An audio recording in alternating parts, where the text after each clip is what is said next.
Bonjour, je suis ravi de vous retrouver sur 4Change pour un nouveau numéro des experts. Au programme de ce numéro, on va parler projet de règlement européen qui fixe le délai de paiement à 30 jours avec Michel Ditch, professeur émérite à l'Université de Strasbourg. On évoquera ensuite la simplification du bulletin de paye avec Emmanuel Prévost, directeur du pôle veille juridique d'ADP. Et enfin, on parlera transmission d'entreprise. Que faut-il faire en cas de décès ou d'invalidité du dirigeant? Ce sera avec Vital Samar, associé de RSM. Voilà pour les titres, c'est parti pour les experts.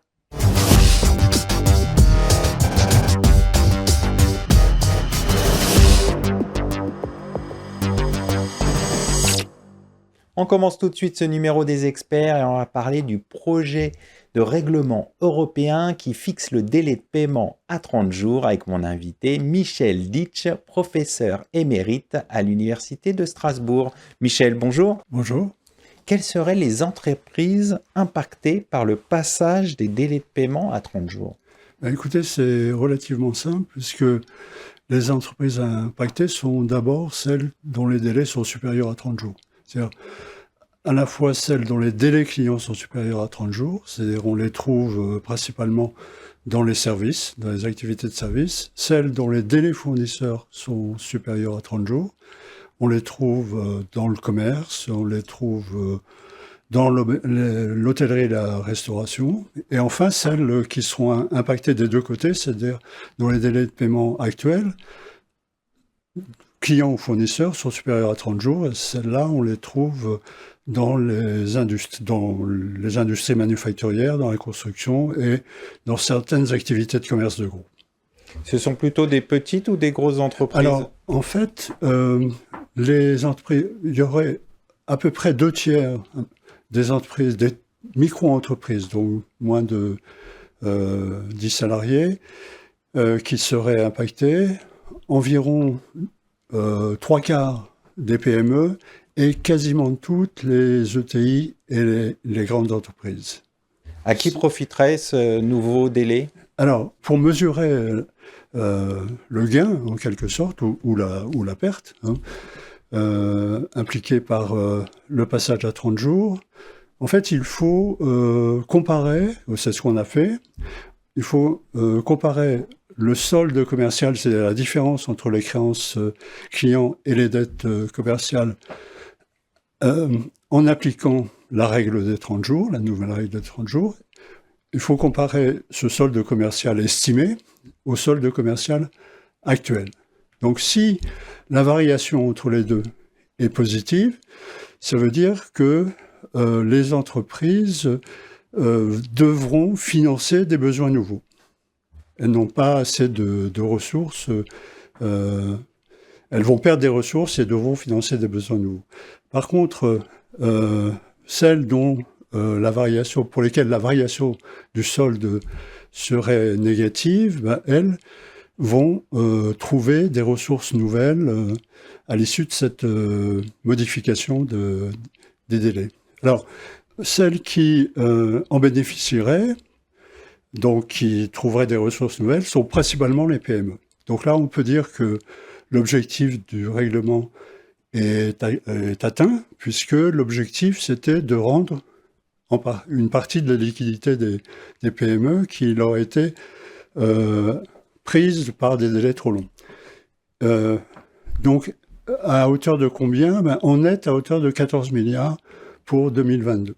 Et celles qui devraient financer sont essentiellement les grandes et elles devront contribuer, elles, à hauteur de 12,5 milliards d'euros en net. Est-ce que le passage à 30 jours permettrait une réduction des retards selon vous? On a une relation entre les retards et les délais. Mais si on considère la situation des entreprises pour lesquelles des ressources nouvelles vont apparaître, incontestablement, ces entreprises pourraient réduire les retards, puisque l'avantage qu'elles tirent en nombre de jours d'achat supplémentaires, en raison de ces ressources nouvelles, est de l'ordre de 3 mois, alors que leurs retards sont de l'ordre de 15 à 20 jours d'achat. Hein. Donc, oui, ces entreprises-là devraient pouvoir réduire les délais de paiement. En revanche, celles qui ont des délais de paiement, celles qui seront confrontées à des besoins nouveaux, elles, on voit mal ce qui les pousserait à réduire leur retard, puisque le montant des besoins financiers est pour elles supérieur en nombre de jours d'achat au nombre de jours de retard. Alors, en fait, il s'agit, il ne faut pas l'oublier, principalement de grandes entreprises. Donc, ce qui, pour ces entreprises-là, qui sont quasiment, on peut le dire, toutes en retard, pour ces grandes entreprises-là, en fait, il faudrait des mesures plus incitatives, c'est-à-dire on pourrait le fait de corriger les retards ne peut pas se faire simplement par le passage à 30 jours. Le passage à 30 jours devrait être pour celles-là, ou pour toutes d'ailleurs, accompagné de pénalités effectives, c'est-à-dire par exemple des intérêts de retard qui sont prévus, mais en fait pour le moment jamais appliqués. Voilà. Donc il faut vraiment des pénalités pour inciter à avoir ce délai effectif. C'est une des implications possibles du travail que l'on a fait. On va conclure là-dessus. Merci d'être venu sur notre plateau.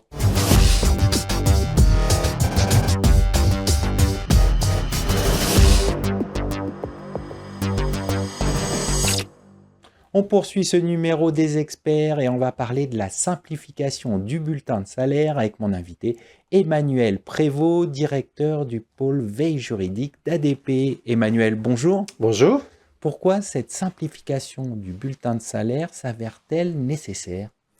Alors, pour deux raisons essentielles. La première, il faut bien le dire, on avait rencontré une inflation d'informations sur le bulletin de salaire, notamment depuis le prélèvement à la source, puisqu'il y a évidemment un certain nombre de données qui ont été rajoutées à l'occasion de la réforme du prélèvement à la source. Et puis plus récemment encore, pour le montant net social, qui depuis juillet 2023 figure désormais sur le bulletin de salaire. Et lors des assises de la simplification, des rencontres de la simplification qui étaient pilotées par Bruno Le Maire, il y a eu énormément de remontées sur finalement le caractère complexe du bulletin de salaire. Alors probablement plus autour de la législation, hein, lorsque les personnes répondent à ce type de demande, souvent c'est quand même plus sur la partie législation qui est très complexe autour du social, mais il a été décidé en fait aussi finalement de simplifier l'affichage du bulletin de salaire et de revenir vers une simplification accrue de ce bulletin de salaire. Donc voilà, c'est le constat aussi que le vrai client du bulletin de salaire, c'est le salarié. Concrètement, quelles sont les lignes du bulletin de salaire qui vont être impactées?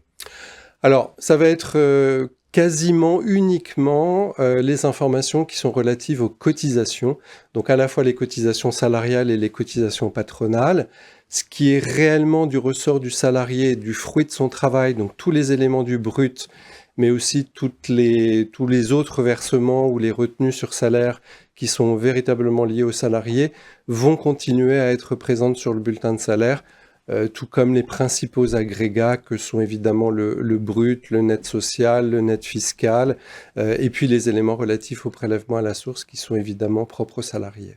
Ça veut dire que les salariés perdent des informations s'agissant des cotisations et ça peut, au niveau de la compréhension, ça peut entraîner une mésinformation pour les salariés? Alors fatalement, en effet, ils vont perdre des informations. Il faut bien dire que le bulletin de salaire aujourd'hui est déjà simplifié, même si évidemment un certain nombre d'informations avaient été rajoutées. Donc aujourd'hui, sur le bulletin de salaire actuel, les salariés ne voient que des agrégats par risque couvert, donc aussi bien évidemment la partie maladie que la partie retraite ou sécurité sociale. Dorénavant, à partir de 2027, il n'y aura plus qu'un seul agrégat sur ces éléments-là. Mais c'est un peu le premier étage de la fusée, c'est-à-dire que les salariés auront aussi la possibilité de pouvoir se connecter sur mesdroitssociaux.gouv.fr et auront la possibilité de voir les risques couverts directement sur leur site internet. Ce qui aura l'avantage aussi de voir ce que l'employeur a envoyé auprès des organismes, puisque en fait ce sont les informations transmises via la déclaration sociale nominative qui iront se répercuter sur mesdroitssociaux.gouv.fr. Alors, les salariés vont pouvoir consulter leurs droits concernant les cotisations sociales, mais est-ce qu'ils vont pouvoir avoir l'intégralité de leur bulletin de salaire s'ils le demandent? Oui, absolument. Et c'est aussi une avancée par rapport au bulletin d'aujourd'hui, puisque le bulletin d'aujourd'hui est déjà sous forme d'agrégat. Il est prévu dans la loi que si le salarié en fait demande un bulletin complet, il puisse évidemment avoir cette mise à disposition. Et ce qui m'amène à dire que ça ne va pas être une révolution pour les employeurs, dans la mesure où aujourd'hui, un employeur ne peut déjà pas contrôler un bulletin de salaire au vu du bulletin actuel, parce qu'il est déjà trop agrégé.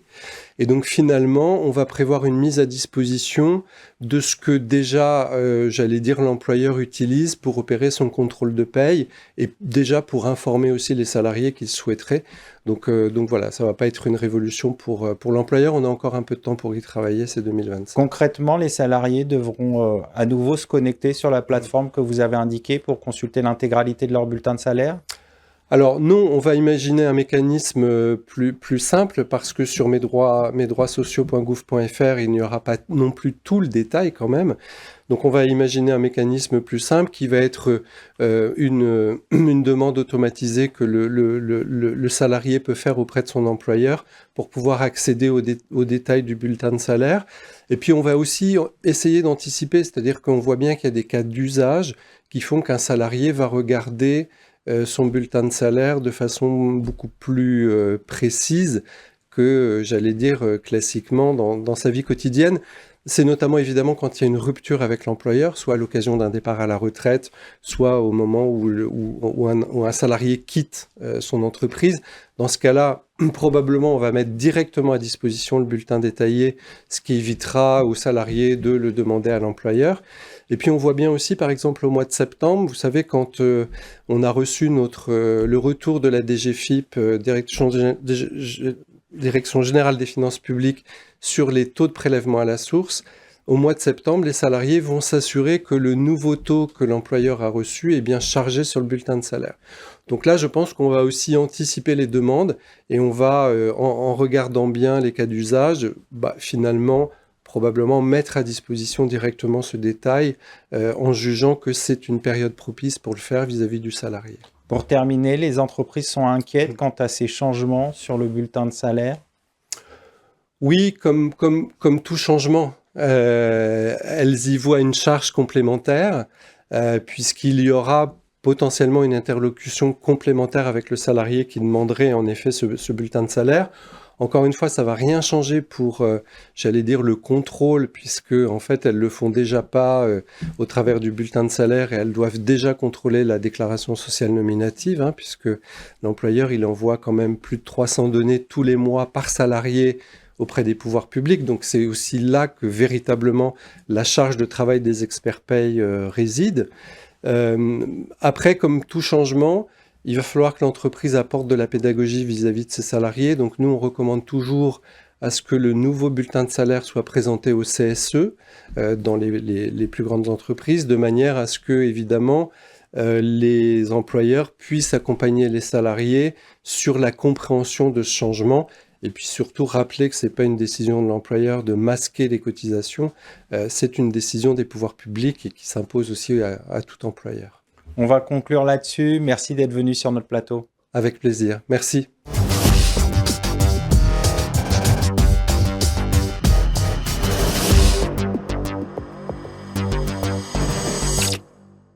On poursuit ce numéro des experts et on va parler transmission d'une entreprise. Que faut-il faire en cas de décès ou d'invalidité du dirigeant avec mon invité Vital Saint-Marc, associé de RSM. Vital, bonjour. Bonjour. Alors tout d'abord, comment anticiper l'incapacité du dirigeant? Je dirais qu'il y a deux réponses possibles. La première réponse est une réponse juridique et pratique, par la désignation de quelqu'un qui viendrait remplacer la personne incapable ou décédée. Et la deuxième réponse est une réponse économique qui vise à indemniser les personnes et ou l'entreprise. Donc dans la première voie possible, la voie juridique, il y a deux possibilités de prévision possibles. La première, c'est prévoir un pacte qu'on appelle de protection future, par l'intermédiaire duquel le dirigeant va désigner une ou plusieurs personnes de confiance avec un mandat bien cadré dans le but de lui succéder le temps de son incapacité. Ce mandat devra être rédigé, me semble-t-il, par une personne qui connaît particulièrement bien la fonction de l'entreprise et, si possible, être validé par un notaire. La deuxième possibilité, c'est se prémunir contre son décès. Là encore, on désignera une ou plusieurs personnes qui seront chargées de gérer les biens professionnels et ou les biens particuliers du dirigeant dans le but de protéger les héritiers ou de protéger le patrimoine qu'il a à transmettre. Ça pourrait être par exemple donc un mandat dans lequel une personne de confiance serait chargée de la cession de l'entreprise. Voilà. Ça, ce sont les deux volets juridiques. Un pacte à effet posthume pour le deuxième, et puis pour le premier, un pacte de protection future. La deuxième possibilité qu'a le dirigeant, c'est de donner une réponse économique à ce risque-là en souscrivant une prévoyance à titre perso, dans laquelle il va se prémunir contre sa propre incapacité. Ça lui permettra d'avoir des indemnités le temps de cette incapacité, ou une prévoyance qui permettra d'indemniser les ayants droit, dont il faudra prendre garde à la bonne rédaction, puisque la prévoyance devra être différente suivant que l'on est seul, que l'on est en couple, Bien sûr. que l'on a des enfants, lesquels enfants sont indépendants ou pas. Voilà, ça c'est la réponse personnelle. Et puis la deuxième réponse économique, c'est conclure un contrat d'assurance dit homme-clé qui va prémunir l'entreprise contre l'incapacité ou la disparition, soit du dirigeant, soit de cadres considérés comme étant particulièrement importants pour l'entreprise. Dans le cadre de l'assurance homme-clé, il y a deux façons de prévoir l'indemnité. Dans le contrat, on va prévoir une indemnité forfaitaire en cas d'incapacité, une indemnité forfaitaire en cas de décès, ou alors on pourra prévoir une indemnité pas définie à l'avance qui sera censée réparer le préjudice subi par la survenance du sinistre. Par exemple, le dirigeant, on parle du dirigeant, est absent pendant de longs mois, il y a peut-être un effet sur la perte de clientèle. Et là, on aura donc une assurance qui visera à réparer le préjudice lié à la perte de résultats. Ça, c'est le volet économique. Donc on peut dire qu'il y a deux volets, un volet juridique, un volet économique, lesquels se chevauchent. Alors, une autre question intéressante, c'est comment on peut favoriser la transmission entre associés? Là encore, il y a deux voies. Il y a une réponse juridique qui est très très connue et une réponse économique, moins connue. La réponse juridique, c'est de prévoir dans les statuts une clause d'agrément des nouveaux associés, ce qui évite, en cas de décès d'un associé, de se retrouver avec des héritiers que l'on ne voudrait pas voir dans l'entreprise, voire se retrouver avec des cessionnaires auxquels les héritiers auraient cédé les parts et que l'on ne voudrait pas voir dans l'entreprise. Donc on a une clause d'agrément. Cette clause d'agrément, c'est une clause très pertinente pour peu que les héritiers ou la société aient les moyens de racheter les parts du défunt. Et ce n'est pas souvent le cas.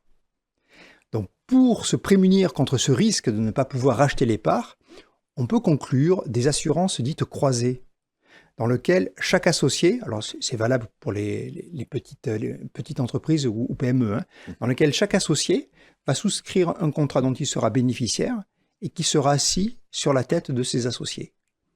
Dans ces cas-là, lorsqu'un associé décède, chaque associé restant en vie reçoit une indemnité qui lui permettra de racheter les parts de l'associé décédé. Ça suppose que l'on puisse avoir des clauses dites de revoyure pour faire évoluer la garantie avec la valeur des parts de la société, qu'il faudra faire évaluer de façon précise. J'ajouterai que ce régime est intéressant puisque l'indemnité que percevra l'associé qui devra racheter les parts ne supporte pas les cotisations sociales et dans bien des cas est exonéré de droits de succession et de droits de donation, droits de partage. Pour terminer, un autre point intéressant, c'est dans quel cas on peut mettre en place un pacte Dutreil. Le pacte Dutreil, alors c'est un pacte qui est ancien, ça date de 2003, hein.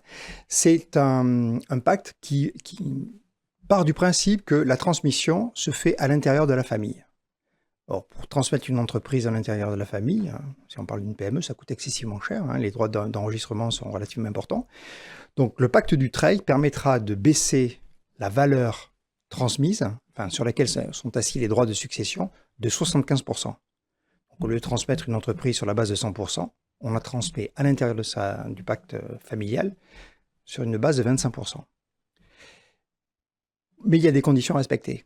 Quelles sont ces D'abord, conditions? les conditions, c'est que l'entreprise est une activité éligible. Pour simplifier, on va dire que c'est une activité économique. Ça ne peut pas être la simple activité qui consiste à gérer un patrimoine. Deuxièmement, il faut qu'en fin de compte, la personne qui conclut le pacte et ses héritiers s'engagent à conserver les titres pendant une certaine durée. 2 ans pour celui qui conclut le pacte, 4 ans pour les héritiers ou les donataires. D'accord ? Et enfin, il faut que parmi les signataires du pacte, il y ait des personnes qui assurent la direction de l'entreprise. Et puis, il faut détenir, avec l'ensemble des personnes qui concluent le pacte, hein, un nombre de parts sociales suffisamment important. On va conclure là-dessus. Merci d'être venu sur notre plateau. Merci à toutes et à tous pour votre fidélité. À très bientôt sur For Change pour un nouveau numéro des experts.